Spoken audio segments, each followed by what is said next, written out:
win a game in the NCAA tournament, it's a good win.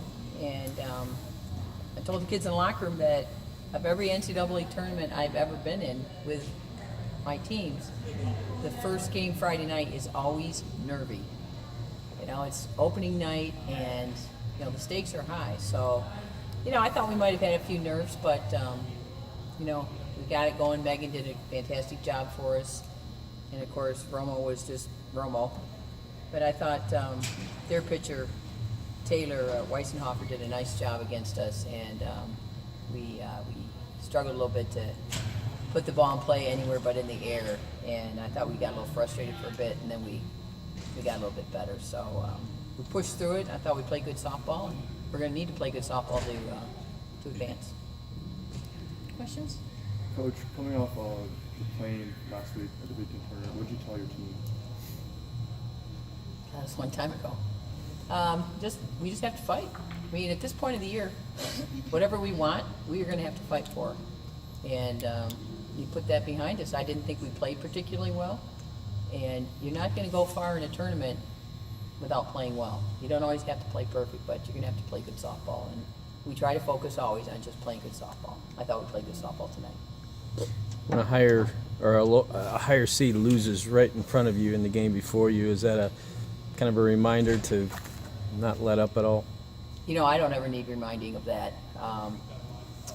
Anybody can win on any given day, and a lot of people think that's cliche, but we see it all the time. And I watched a few of the games today and saw a lot of the high seeds really struggle, and there weren't a lot of blowouts. So we just need to stay focused on us and try to remember what we do best, which is enjoy playing softball together. So what does that say to you, that when you do have a blowout, I mean, that you guys are learning to be sharp, through the game, if the other teams have struggled throughout the day? No, I thought we actually, the score was closer than the final outcome. Mm-hmm. And we had a lot of pop-outs. And I thought we, hit her pitch. And the name of the game is to outfox the pitcher and not swing at the stuff she wants you to. So we got better as we went. For either you ladies, anything about last weekend as far as, I'm sure you motivation anytime you lose, but anything that, maybe helps from a loss like that, heading into the postseason where, does it maybe help re-energize you guys, wake you up a little bit, or anything like that? I mean, it just proves that you have to play good softball all the time. Certain errors will lead to runs, or, you start to think, well, what if I did this, what if I did that?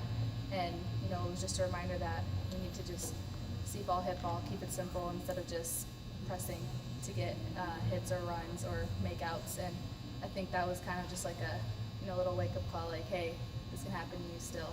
You know what I mean? Megan, when you have 3 strikeouts in the first inning, were you feeling it pretty quickly there against them? Did you feel you had an advantage? I just felt that I had a good warm-up.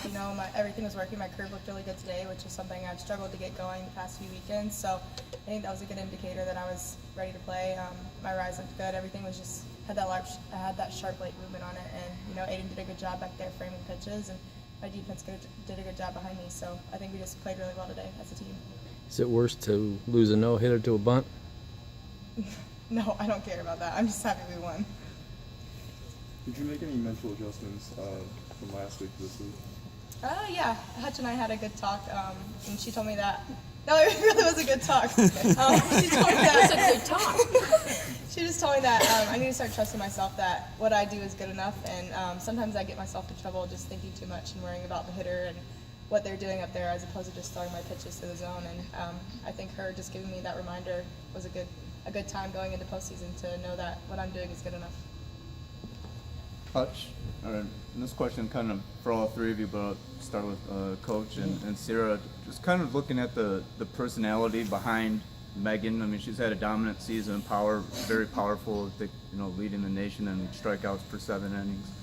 Could you tell us a little bit about her personality as far as just kind of what goes into making that? Well, you have to be a really competitive person to play at this level and to excel at this level, and especially on the mound. And she's extremely competitive.